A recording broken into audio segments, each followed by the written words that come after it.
ইতিহাস। ঘোর অন্ধকারে ঢাকা পৃথিবীর বুকে হঠাৎ করেই জ্বলে উঠল এক অনন্ত আলো। আকাশে কাঁপন ধরালো স্বর্গীয় সঙ্গী, নক্ষত্রেরা থমকে দাঁড়ালো বিস্ময়ে। বেথলেহেমের সেই পবিত্র রাতে জন্ম নিতে চলেছে এমন এক শিশু, যার আগমনে বদলে যাবে বিশ্বের ভাগ্য।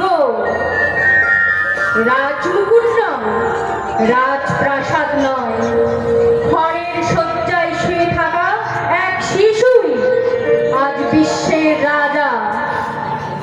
এই জন্ম কেবল একটি ঘটনার কাহিনী নয়, এ এক নতুন ভোর, নতুন আশা, নতুন মানবতার সূচনা। পর্দা উঠুক, আলো জ্বলে উঠুক, শুরু হোক পবিত্র শাস্ত্র বাইবেলের কাহিনী অবলম্বনে নাটক the birth of Jesus Christ. পরিচালনায় মিসেস সুজাতা রায় দাস, অভিনয়ে আরামবাগ এসডিএ চার্চের সদস্যবৃন্দ। আমাদের প্রভু ও ঈশ্বরের আশীর্বাদ নিয়ে শুরু হতে চলেছে নাটক the birth of Jesus Christ.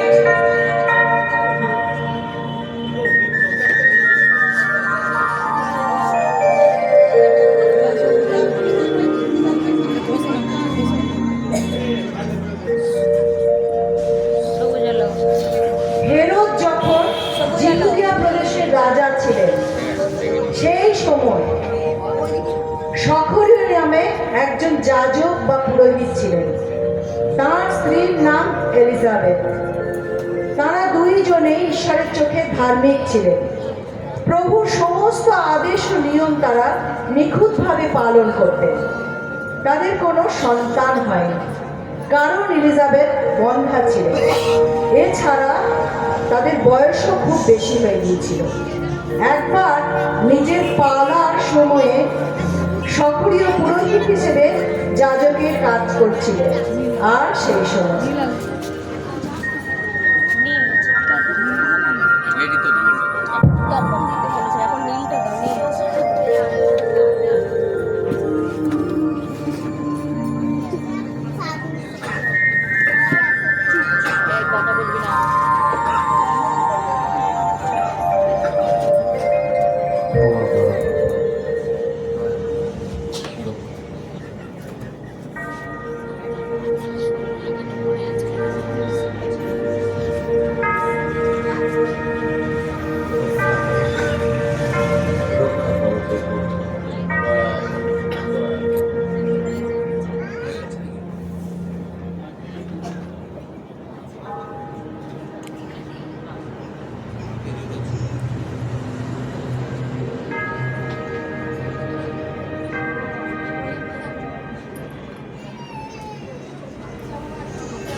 দয়া করলে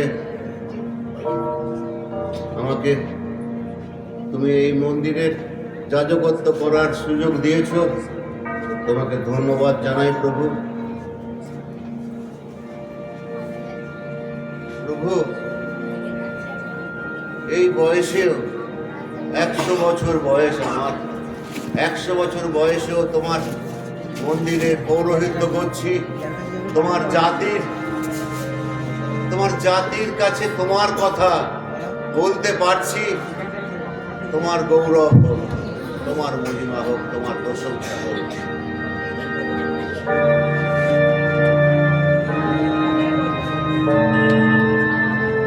প্রভু, তোমাকে কি বলে ধন্যবাদ দেবো প্রভু, ভাষা নেই।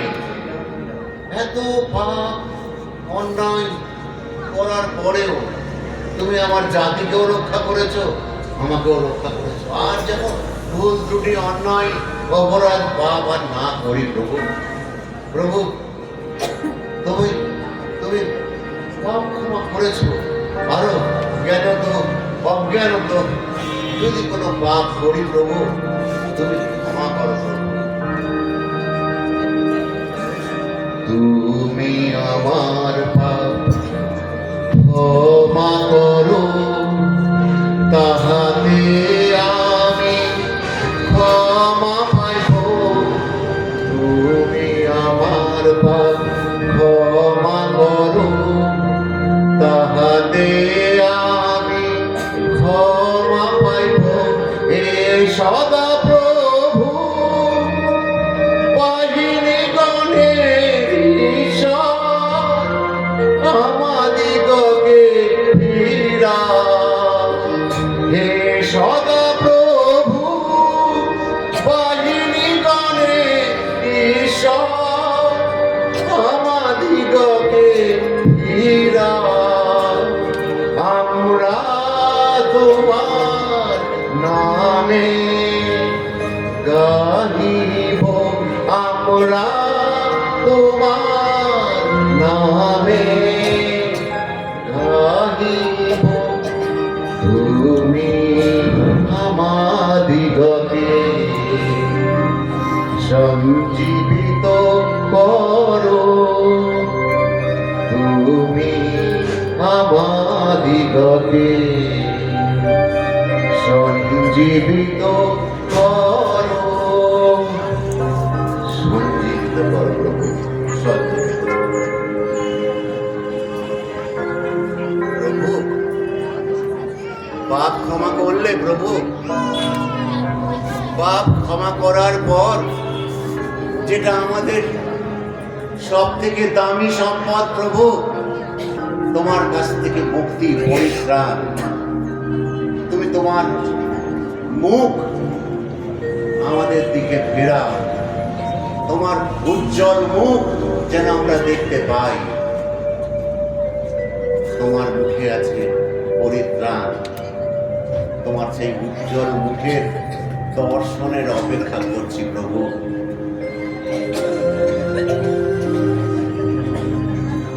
তোমার মুখ উজ্জ্বল করো, তাহাতে আমরা পরিত্রাণ পাইব। তোমার মুখ উজ্জ্বল করো, তাহাতে আমরা পরিত্রাণ পাইব।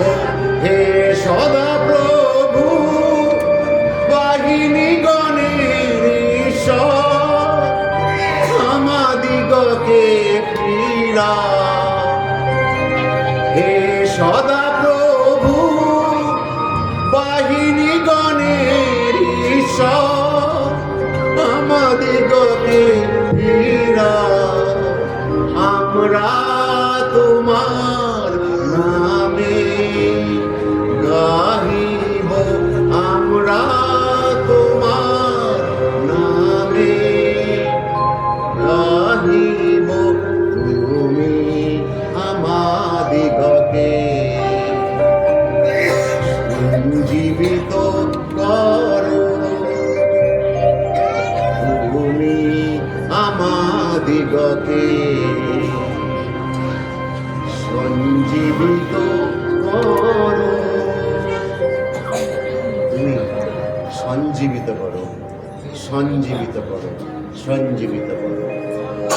সামনে তোমার সমস্ত জাতি বসে আছে প্রভু, তোমার এই জাতির প্রতি তুমি মুখ ফেরাও। এই মনুষ্য জাতি, তুমি এদের পিতা পরমেশ্বর প্রভু। তোমার এই দাসকে ব্যবহার করেছো তোমার জাতিকে পরিচর্যা করার জন্য, তোমার জাতিকে মুক্তির বার্তা শোনানোর জন্য। প্রভু তোমার মুখ উজ্জ্বল করলে তোমার ধন্যবাদ হোক, তোমার ধন্যবাদ হোক, তোমার ধন্যবাদ। বন্ধ স্পটলাইট।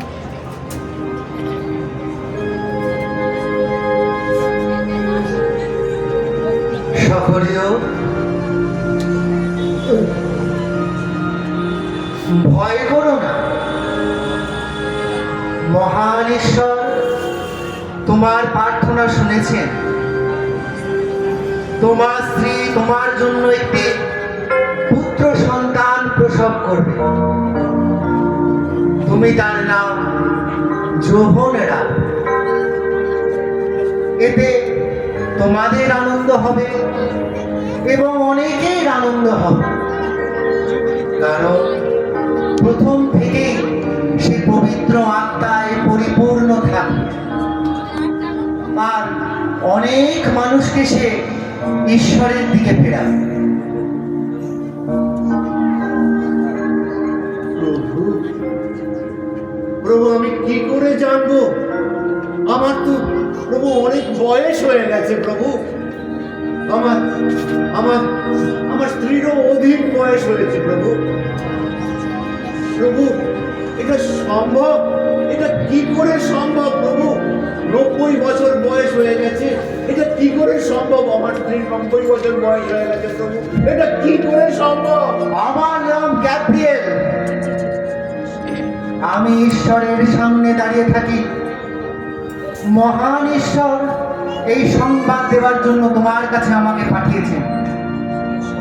সঠিক সময়ে তোমার পুত্র সন্তান জন্মগ্রহণ করবে, আর তুমি বিশ্বাস করলে না বলে যত দিন না পর্যন্ত তোমার পুত্র সন্তান জন্মায় ততদিন তুমি বোবা হয়ে থাকবে। তাও বলছে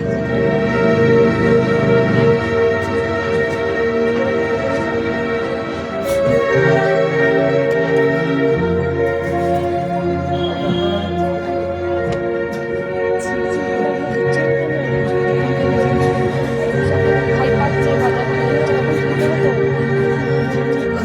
এখন নয়,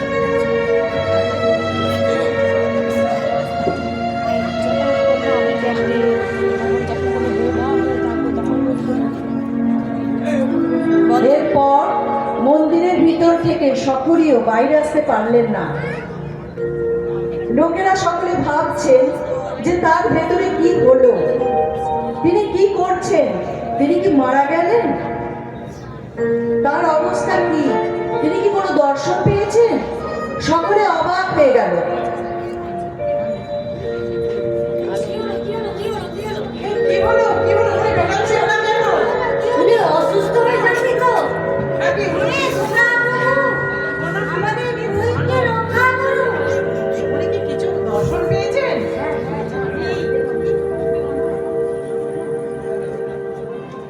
এই দাঁড়ান দাঁড়ান, উনি আসছেন।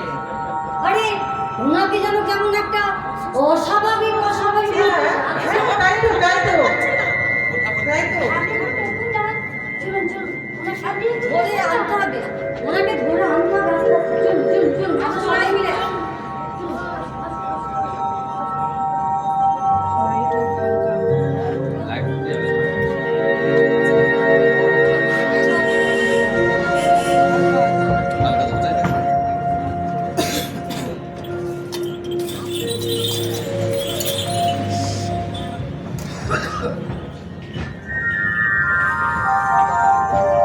সেই সময়ের পরে তার স্ত্রী এলিজাবেথ গর্ভবতী হলেন এবং 5 মাস পর্যন্ত বাড়ি ছেড়ে বাইরে গেলেন না, কারণ তিনি লজ্জা এবং আনন্দ দুই পেয়েছিলেন।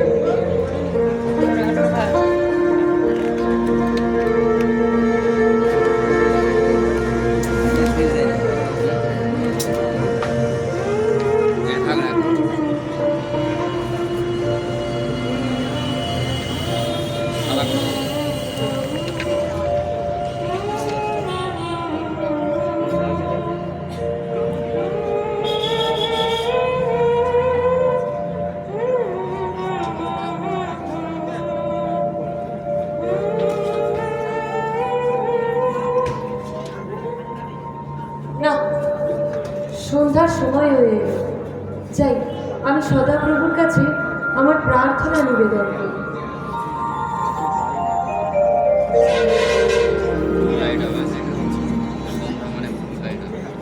হ্যাঁ ভালো করে ভালো, সন্ধ্যা হয়ে গেছে।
ধন্যবাদ ও গৌরব মহিমাময় প্রশংসা।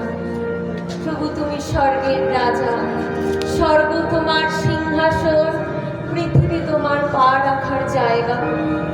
প্রভু তুমি সৃষ্টিকর্তা, তুমি আমার রচনাকারী। প্রভু তুমি শ্রেষ্ঠ সৃষ্টি রূপে মানুষকে তৈরি করেছো, আমি তোমার সেই দাসী। প্রভু প্রভু আমার জীবনকে তোমাকে সমর্পণ করি, আমার যৌবনকে প্রভু তুমি ব্যবহার করো তোমার কাছে, যেন সব সময় তোমার সেবা করতে পারি। প্রভু তোমার পবিত্র আত্মা প্রদান করো। প্রভু প্রভু এই প্রার্থনা যেন তোমার কাছে গ্রহণ হয়, প্রভু তোমার কাছে গ্রাহ্য হয়। প্রভু দেহ, মন, আত্মা, জিহ্বা সব কিছু দিয়ে যেন তোমার ধন্যবাদ করতে পারি। প্রভু গো, এই ওষ্ঠাধরকে তুমি খুলে দাও প্রভু, যেন তোমার নাম গান প্রশংসা করতে পারি। প্রভু প্রভু গো, তুমি আমার আশ্রয়, তুমি আমার বল, তুমি আমার ঈশ্বর, তুমি পরাৎপর ঈশ্বর। প্রভু প্রভু আমি তোমাতে অনুরক্ত, তুমি আমার বেষ্টনকারী ঢাল। প্রভু তুমি আমার দিবারাত্রির প্রার্থনা প্রতিনিয়ত শ্রবণ করেছ, তোমার ধন্যবাদ। এই সকল প্রার্থনা প্রভু তোমার নামে চাই। তথাস্তু তথাস্তু তথাস্তু। এলিজাবেথ যখন 6 মাসের গর্ভবতী, তখন ঈশ্বর গালিল প্রদেশের নাসরত গ্রামে মরিয়ম নামে একটি কুমারী মেয়ের কাছে গ্যাব্রিয়েল দূতকে পাঠালেন। রাজা দাউদের বংশের যোসেফ নামে একজন পুরুষের সঙ্গে মরিয়মের বিয়ের কথাবার্তা ঠিক হয়েছিল। এমন সময়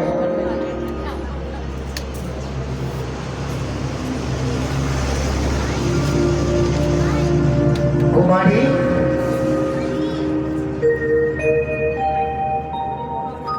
তুমি মহা অনুগ্রহ পেয়েছ, তোমার মঙ্গল হোক। ঈশ্বর তোমার সহবর্তী। জগতে যত নারী আছে তাদের মধ্যে তুমি ধন্যা। কে আপনি? আমি গ্যাব্রিয়েল, আমি ঈশ্বরের দক্ষিণে দণ্ডায়মান। মরিয়ম, তুমি ভয় করো না, কেননা তুমি ঈশ্বরের কাছে মহা অনুগ্রহ পেয়েছ। আর দেখো, তুমি গর্ভবতী হয়ে পুত্র সন্তান লাভ করবে, আর তুমি তার নাম যিশু রাখবে। যিশু নামের অর্থ ত্রাণকর্তা। কিন্তু এটা কিভাবে সম্ভব? তিনি সর্বশক্তিমান ঈশ্বর, তার কাছে সকল অসম্ভব কাজই সম্ভব। তিনি যুগে যুগে রাজত্ব করবেন, আর তার রাজত্বের কোনো শেষ হবে না। কিন্তু আমি তো বিবাহিত নই, আমি তো কোনো পুরুষকে জানি না। আর আমাদের সমাজে নিদান আছে, কোনো নারী যদি কুমারী অবস্থায় গর্ভবতী হয়, সমাজ থেকে পাথর ছুঁড়ে মেরে দেবে, এটাই নিয়ম। কুমারী, পবিত্র আত্মা তোমার উপর আসবেন এবং সর্বশক্তিমান ঈশ্বর তোমার উপর ছায়া করবে। তাই যে কারণে এই সন্তানের জন্ম হবে তাকে ঈশ্বরের পুত্র বলা যাবে। আর দেখো, তোমার জ্ঞাতি এলিজাবেথ, তিনিও এই বৃদ্ধ বয়সে সন্তান গর্ভে ধারণ করেছে। লোকে তাকে বন্ধা বলতো, আজ তার 6ষ্ঠ মাস। কেননা ঈশ্বরের বাক্য কার্যকারী। দেখুন, আমি প্রভুর দাসী। প্রভুর আজ্ঞা পালন করার মধ্যে দিয়েই তো আমার মানব জীবনের সার্থকতা। প্রভু যে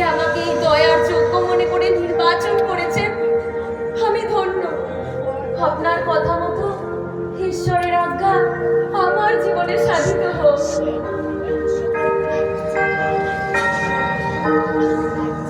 ঈশ্বর তোমার মঙ্গল করুন।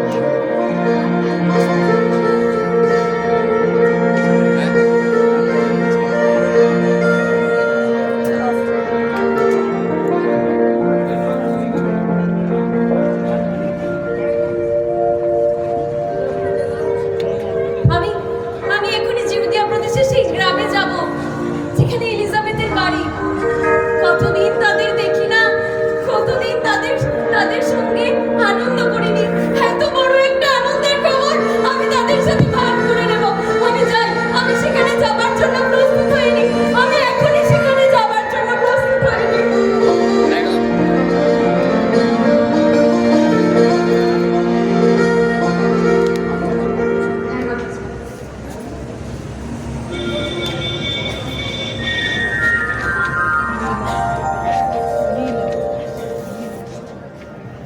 অপরদিকে জিহুদিয়া প্রদেশের একটি গ্রাম, যে গ্রামটি পাহাড়ি এলাকা, যেখানে থাকতেন পুরোহিত সক্রিয় এবং এলিজাবেথ। সেই সময় পুরোহিত সক্রিয় বোবা এবং কানে শুনতেও পেতেন না। সেখানে মরিয়ম এলেন এলিজাবেথের সঙ্গে সাক্ষাৎ করতে।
দিদি ভাই, দাদা ভাই,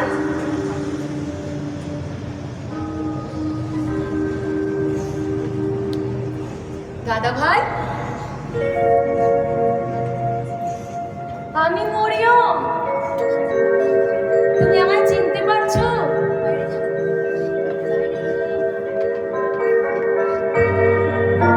কতদিন তোমাদের দেখি না, ঈশ্বরের ধন্যবাদ।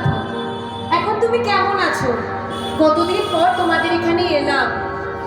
ভাবছি এবারে অনেক দিন তোমাদের সঙ্গে থাকবো, অনেকটা সময় কাটাবো। আমি জানি তুমি গানে শুনতে পাচ্ছ না, মুখে কথা বলতে পারছো না। তোমার শরীর ভালো তো? ও, আমার দিদিভাই কোথায়? আমার দিদিভাই, আমার দিদিভাই কোথায়? আমার দিদিভাই কোথায়?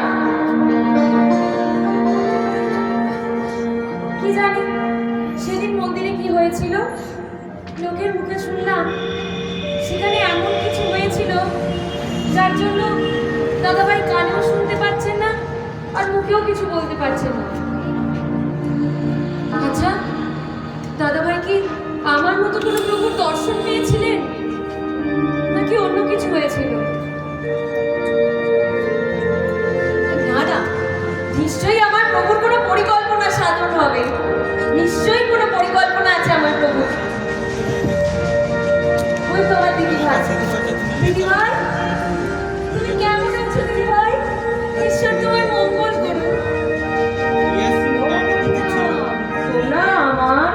তোমার মঙ্গলবার শুনে আমার জঠরের শিশুটি নেচে উঠল।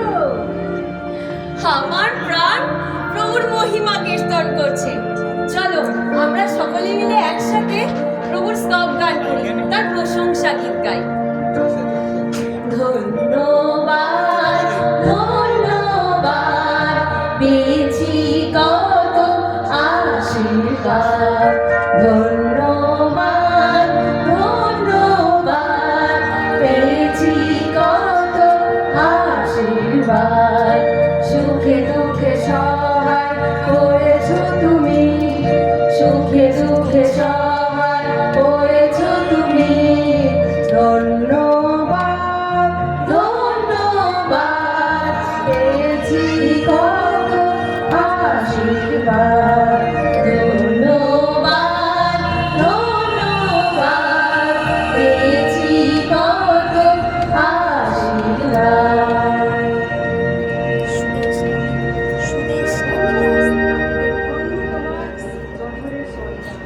আজ আমার প্রভুর মা আজ আমার কাছে এসেছে, এত আনন্দ আমার পরিপূর্ণ। আমি সৌভাগ্যবতী, কেননা সৃষ্টিকর্তা ঈশ্বর এই ধরাধামে আসার জন্য আমার মতো একজন সাধারণ নারীকে নির্বাচন করেছেন। প্রভু মনুষ্যরূপে আমার মধ্যে দিয়ে বৃদ্ধি পাবেন, এর থেকে বড় আনন্দের আর কি হতে পারে? সকলে আমাকে ধন্য বলবে। ধন্য প্রভু, ধন্য তোমার আশার বাণী, ধন্য তুমি, ধন্য তোমার প্রেম।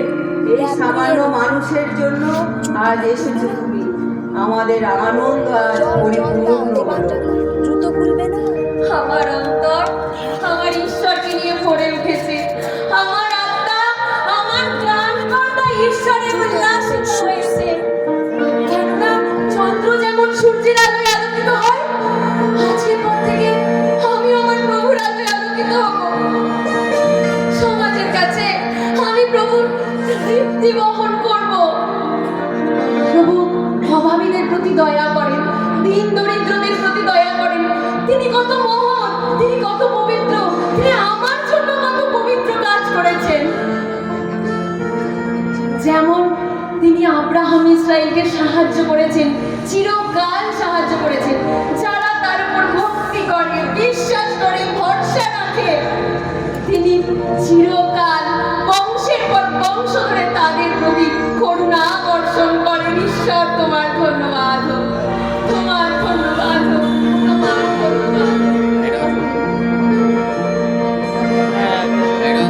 দাঁড়াও।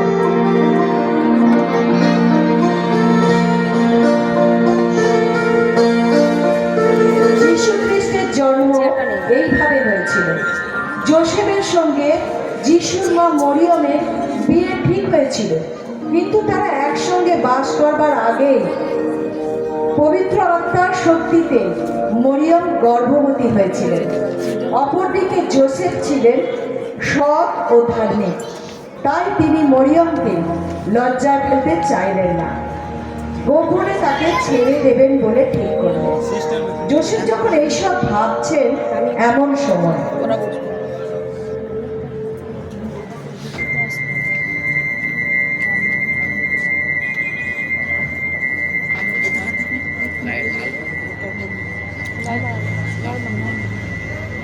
না, আমার তো এখনো অনেক কাজ বাকি আছে। যাই কাজগুলো সেরে নিই।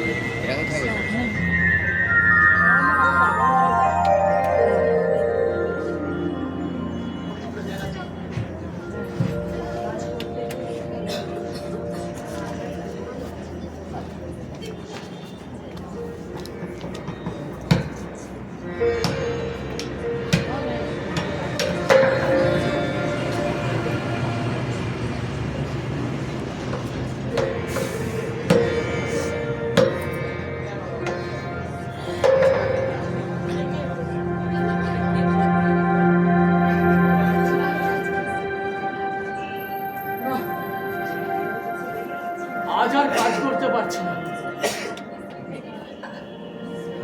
আমার আমার কোনো কাজে মন লাগছে না।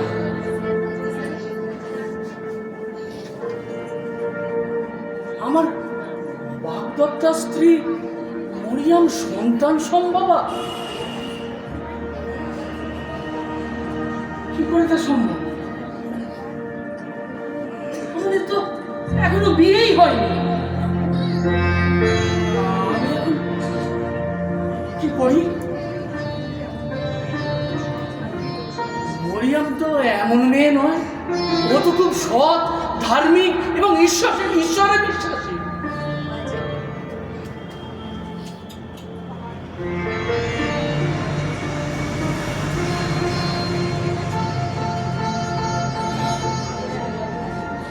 কিন্তু বিয়ের আগে গর্ভবতী হলে সমাজে তো তাকে পাথর ছুঁড়ে মেরে দেওয়ার রীতি আছে। ঈশ্বর, এখন আমি কি করব তুমি আমাকে বলে দাও। আমি ওকে গোপনে পরিত্যাগ করব।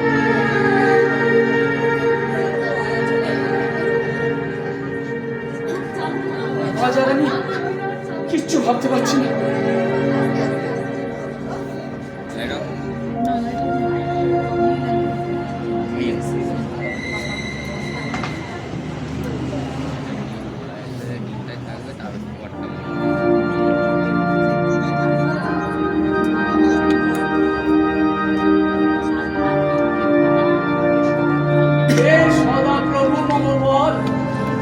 আমি তোমাকে অনুরোধ করি, সদাপ্রভু মম দুর্গ, তুমি আমার আশ্রয়, আমার শৈল, আমার ঈশ্বর।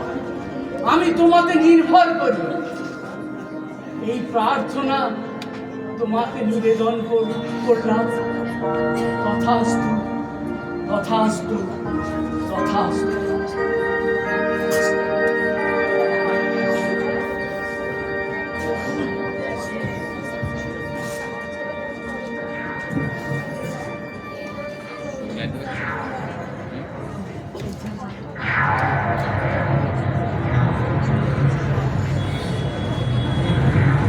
জোসেফ, দায়ুদ সন্তান, তোমার বাগদত্তা স্ত্রী মরিয়মকে গ্রহণ করতে ভয় করো না, কেননা তার গর্ভে যে সন্তান আছে তা পবিত্র আত্মা হতে সৃষ্টি, আর তিনি পুত্র প্রসব করবেন এবং তুমি তার নাম যিশু অর্থাৎ ত্রাণকর্তা রাখবে।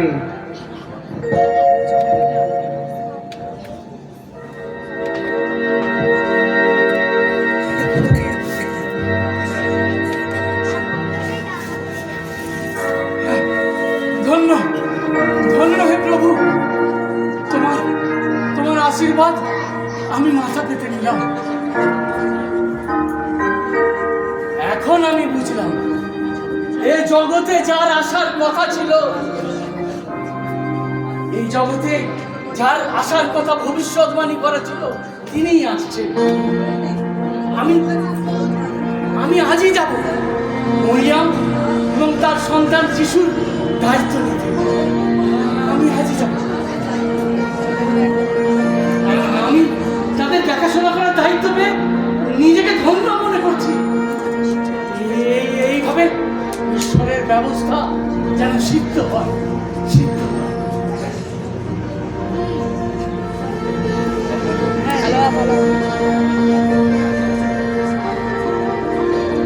সময় পূর্ণ হলে পর এলিজাবেথের একটি ছেলে হলো। তার উপর প্রভুর প্রচুর করুণার কথা শুনে প্রতিবেশীরা ও আত্মীয়রা তার সঙ্গে আনন্দ করতে লাগলো। সকলে ছেলেটির নাম তার বাবার নাম অনুসারে সখরীয় রাখতে চাইল।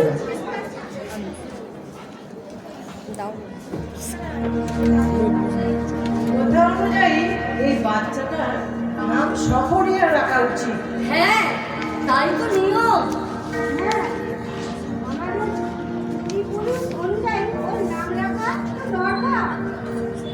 না না, ওর নাম যোহন রাখা হবে। তোমাদের তোমাদের কোনো আত্মীয় স্বজনদের মধ্যে এই নাম তো কারণ নেই? পুরোহিত মশাইকে ইশারা করে জিজ্ঞাসা করুন তার কি নাম রাখা হবে। এই বাচ্চাটা কি নাম রাখা হবে? বলছি এই বাচ্চাটা কি নাম রাখা হবে?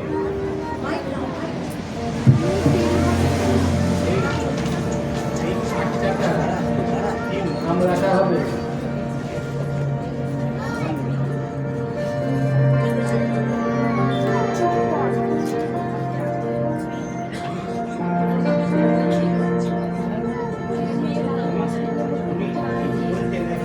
ঠিক আছে আমি কাগজ পেয়ে আনছি।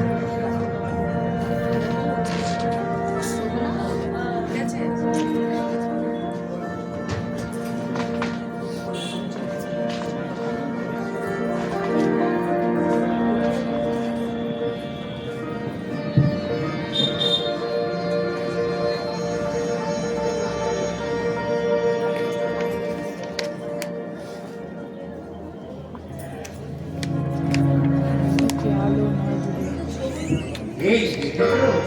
তুমি কিন্তু ভুল বলে লিখেছো।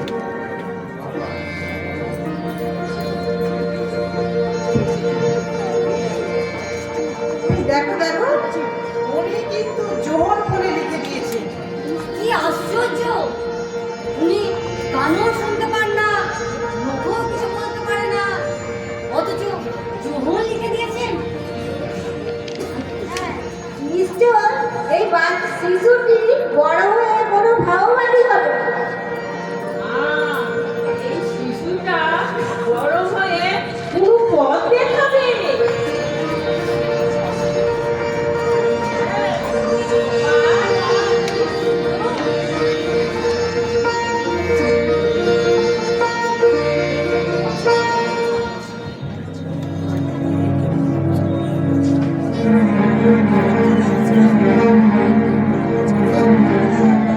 ধন্যবাদ প্রভু, ধন্যবাদ। আমি কথা বলতে পারছি প্রভু, আমার জিভ খুলে গেছে প্রভু। তোমার ধন্যবাদ প্রভু, আমি কথা বলতে পারছি।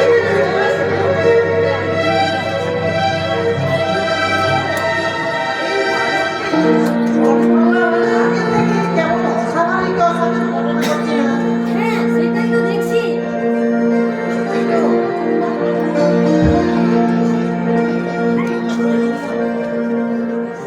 প্রভু, প্রভু ধন্য তুমি, তুমি আমাদের প্রতি তোমার এই অসীম করুণা বর্ষণ করেছো প্রভু।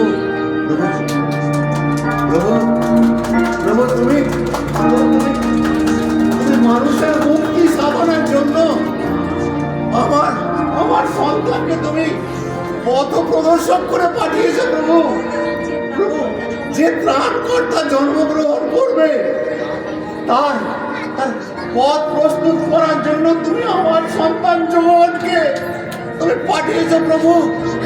প্রভু, এই ধরাধামে যে মুক্তিদাতা আসবে তার জন্য তুমি যে ওকে ব্যবহার করেছো আমার সন্তান প্রভু, তোমাকে যে কি বলে ধন্যবাদ দেবো তার ভাষা আমার জানা নেই প্রভু।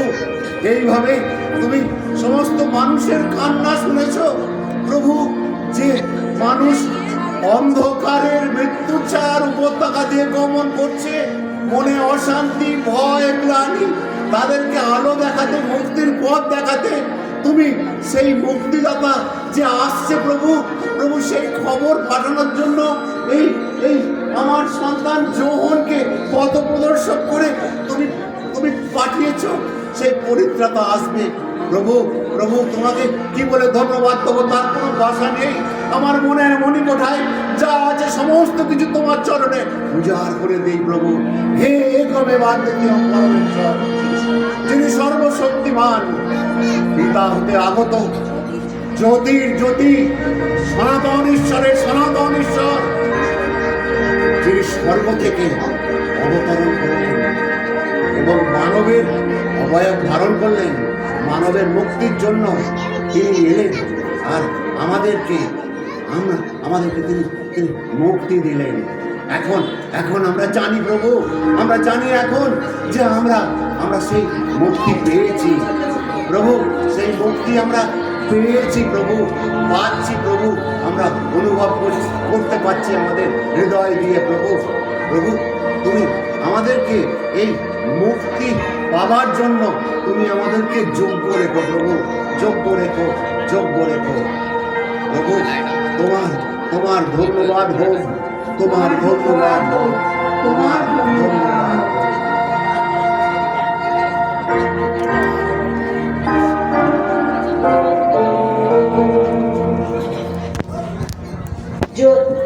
যোসেফ ধার্মিক হওয়াতে তিনি সত্তর মরিয়মকে মাতৃত্ব অবস্থায় তাদের দায়িত্ব নিলেন, কারণ তিনি শাস্ত্র অধ্যয়ন করতেন আর তিনি শাস্ত্রের মানে বুঝতে পারলেন।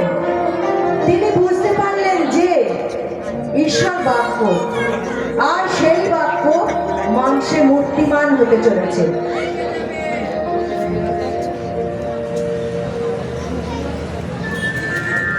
মরিয়ম, মরিয়ম, মরিয়ম তুমি কোথায়? মরিয়ম, এই যে আমি এখানে, বলুন। মরিয়ম তুমি ভয় করো না, ঈশ্বরের দূত আমায় সব জানিয়েছেন। কারণ ঈশ্বর আমাদের সহায়। আমি ধন্য যে ঈশ্বর আমাকে এই কাজের জন্য নির্বাচন করেছেন। আমার এই দেহ ঈশ্বরের মন্দির, সেখানে আমার প্রভু বাস। আমার প্রভু মনুষ্যরূপে আমার মধ্যে বৃদ্ধি পাবে, এর থেকে বড় আনন্দের আর কি হতে পারে? তার জন্য আমি সকলের দৃষ্টিতে পবিত্র হয়েছি। ধন্য তুমি, ধন্য তুমি মরিয়া, ধন্য তোমার গর্ভের সন্তান। প্রভুর দূত আমাকে সব বলেছে। তিনি এও বলেছেন আমরা তার সুরক্ষা বলয়ের মধ্যে থাকি। আমি জানতাম আমাদের জন্য ঈশ্বরের নির্দিষ্ট পরিকল্পনা আছে। আমি তো জানি তুমি ধার্মিক মহিলা, সেই জন্যই মহান ঈশ্বর তোমাকে মনোনীত করেছে। আর তার ইচ্ছায় আমি আমার বংশে এবং আমার নাম দেবার ডাক পেয়েছি।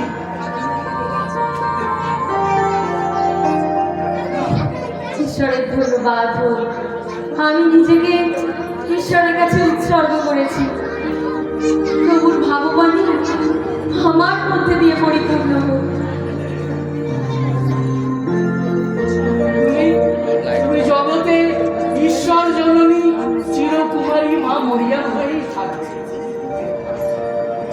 এসো আমরা ঈশ্বরের প্রার্থনা করি।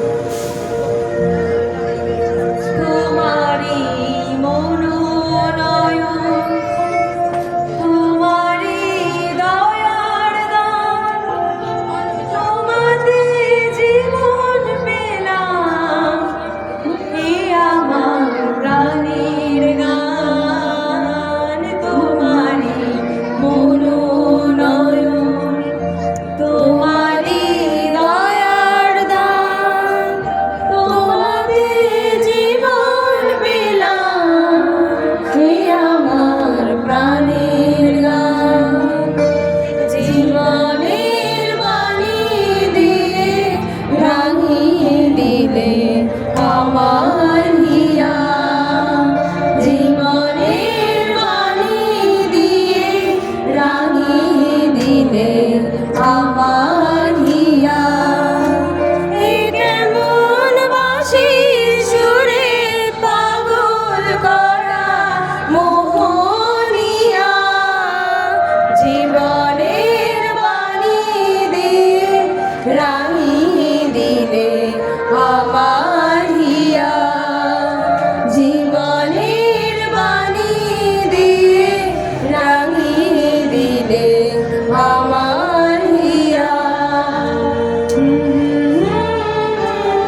রাজা কোথায় জন্মেছে তা জানতে চাইলেন।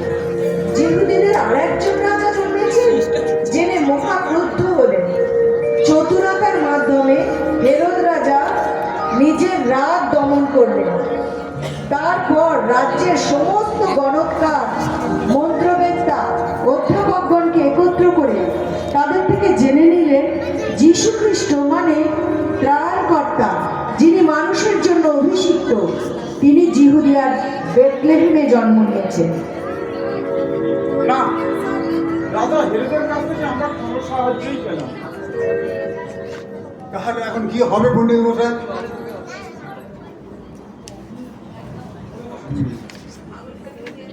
আচ্ছা, তবে তিনি এ ব্যাপারে খুবই উৎসাহী।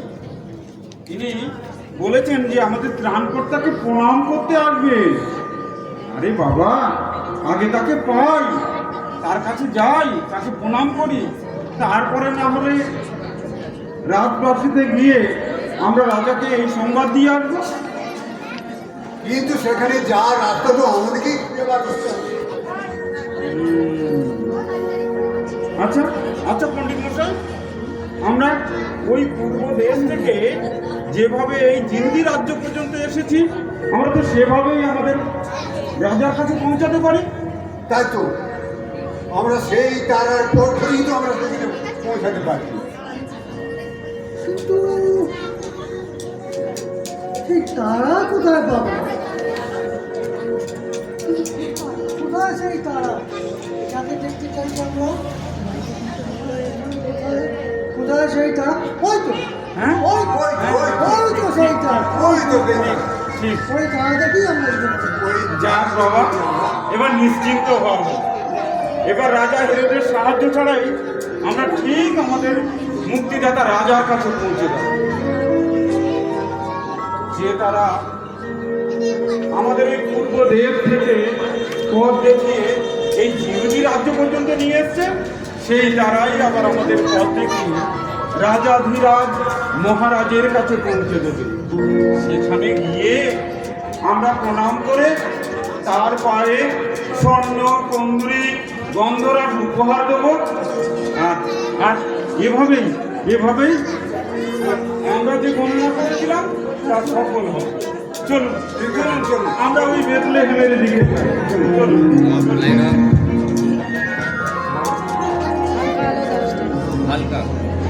সেই সময় সম্রাট আগস্ত কৈশোর তার রাজ্যে লোকেদের নাম লেখার আদেশ দিলেন। সমস্ত পৃথিবীর লোক তাদের নিজেদের নাম নিজ নিজ নগরে লেখাবে। সুরিয়ার শাসনকর্তা কুরিনিয়ের সময়ে এই প্রথম নাম লেখানো শুরু হয়।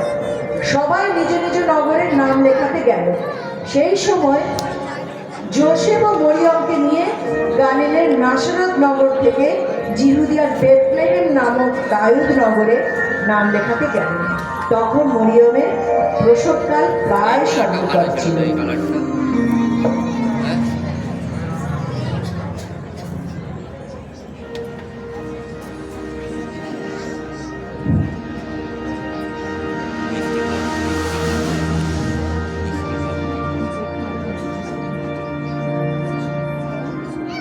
মরিয়ম, তোমার হাঁটতে কষ্ট হচ্ছে? দেখো না, কোথাও কোনো পান্থশালা কিংবা সরাইখানার কোনো জায়গা পেলাম না। তাই গাধাগুলোকে একটা জায়গায় বেঁধে রেখে এসেছি। দেখি যদি কারণ বাড়িতে একটু জায়গা হয়। আপনি চিন্তা করবেন না, আমি ঠিক আছি, একটা ব্যবস্থা ঠিক হয়ে যাবে।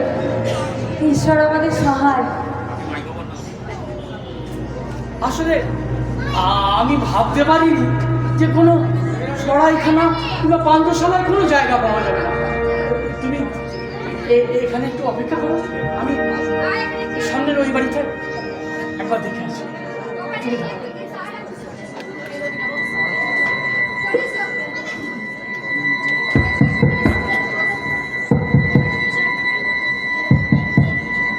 বাড়িতে কেউ আছেন? কি চাই? বলছি আপনার বাড়িতে আজের রাত্রের মতো একটু থাকার ব্যবস্থা হবে? না না, নেই নেই, যান দেখিনি। আচ্ছা,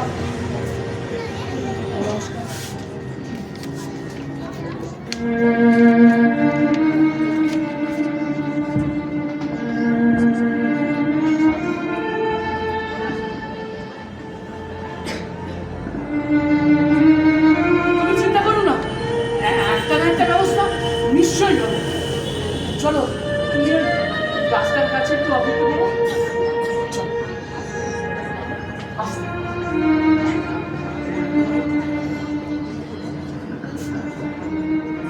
তুমি এখানে একটু অপেক্ষা করো, আমি এই দিকে বাড়িটা একবার দেখে আসবো। এক্ষুনি আসবো।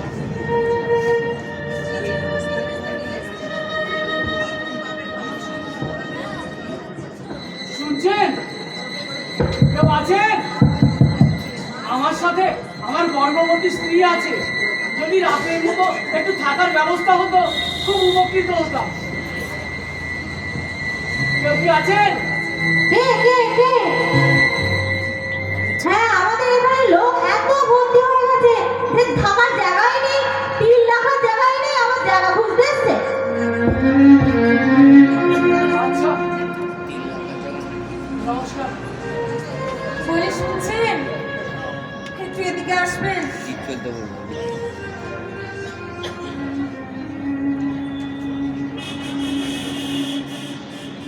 বলছি, ওই ওই দিদির বাড়িটা একটু দেখুন না, যদি আমাদের জন্য কোনো স্থান হয়। ওই বাড়িটা আমি এক্ষুনি দিচ্ছি। তুমি চিন্তা করো না, আমি এক্ষুনি দিচ্ছি।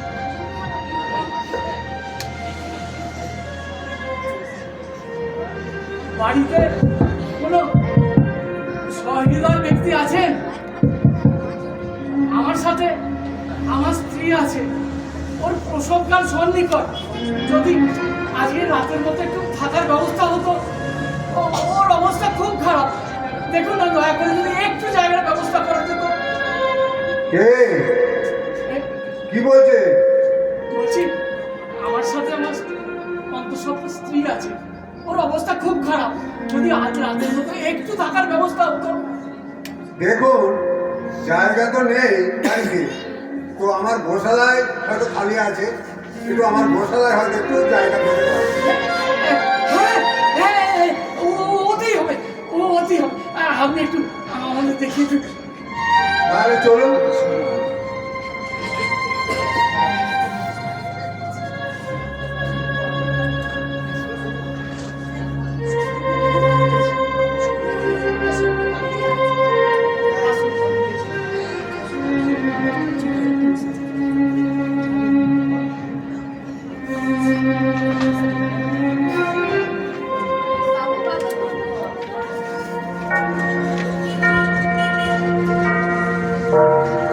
বেথলেহেমের মেষপালকেরা রাত্রে মাঠে যে যার নিজেদের মেষপাল চৌকি দিচ্ছিল, আর সেই সময় প্রভুর এক দূত তাদের কাছে এসে দাঁড়ালেন।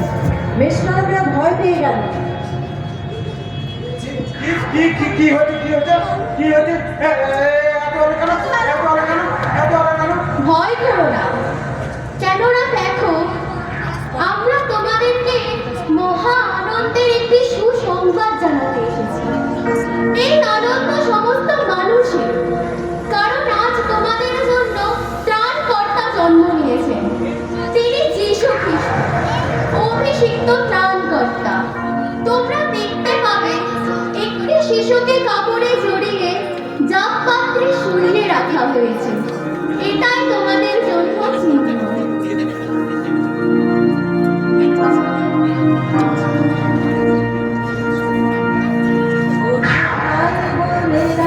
দেখো নীল আকাশে নবতারাগুলি হাসে।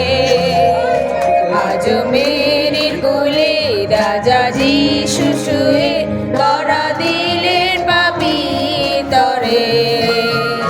ওঠো ভাই বোনেরা, দেখো নীল আকাশে নবতারাগুলি হাসে।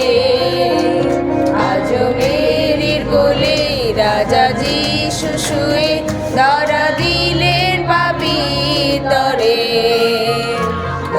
ভাই বোনেরা আসিয়াছে দূত খবর দিতে বেথলেহেমে রাখালে রে আসিয়াছে দূত খবর দিতে বেথলেহেমে রাখালে রে নবজাতকের সংবাদ আজি চলো সবে বুঝিতে তারে নবজীবন মূল্যে আজ মেরি বলে রাজা যিশু শুয়ে ধরা দিলেন পাপী তরে ওঠো ভাই বোনেরা দেখো আকাশে নবতারাগুলি হাসে আজ মেরি কোলে রাজা যিশু শুয়ে ধরা দিলেন পাপী তরে স্বর্গদূতেরা তাদের কাছ থেকে স্বর্গে চলে যাওয়ার পর রাখালেরা জাগপাত্রে শোয়ানো শিশুটির কাছে ছুটল। অপরদিকে পণ্ডিতেরা পূর্বদেশে যে তারা দেখেছিলেন সে তারা তাদের আগে আগে চলল। শেষে যেখানে শিশুটি ছিল তার উপর এসে স্থির হলো। পণ্ডিতেরা তাদের গণনা সঠিক দেখে খুব আনন্দিত হলো। পণ্ডিতেরা ঘরের মধ্যে শিশুটিকে তার মা মরিয়মের সঙ্গে দেখতে পেলেন। দেখুন পণ্ডিত মহাশয়, যে তারা দেখে আমরা এসেছি সেই তারা তো গোয়াল ঘরের উপরে স্থির হয়ে গেল।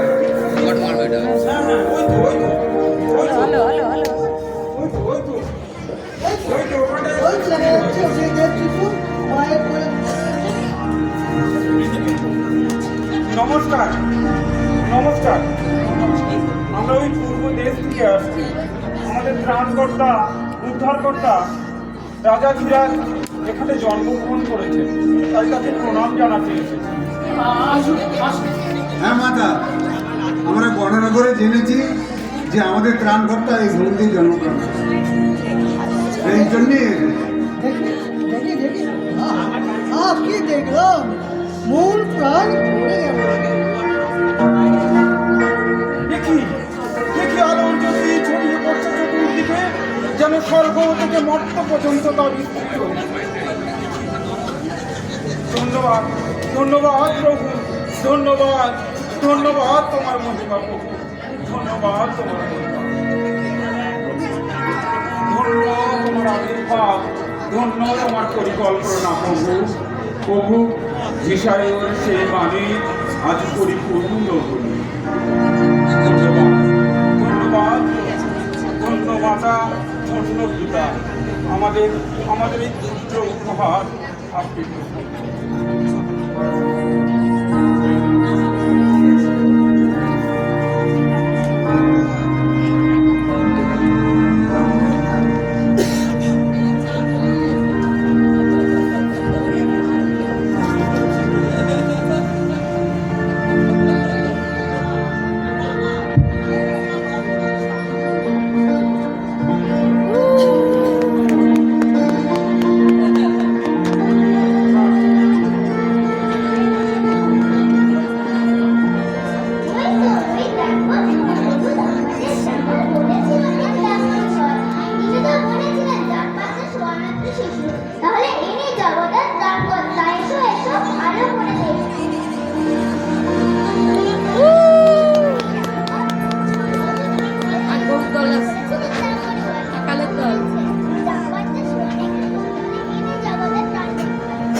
শেষ হলো আজকের নাটক the birth of Jesus Christ, যিশুর জন্ম।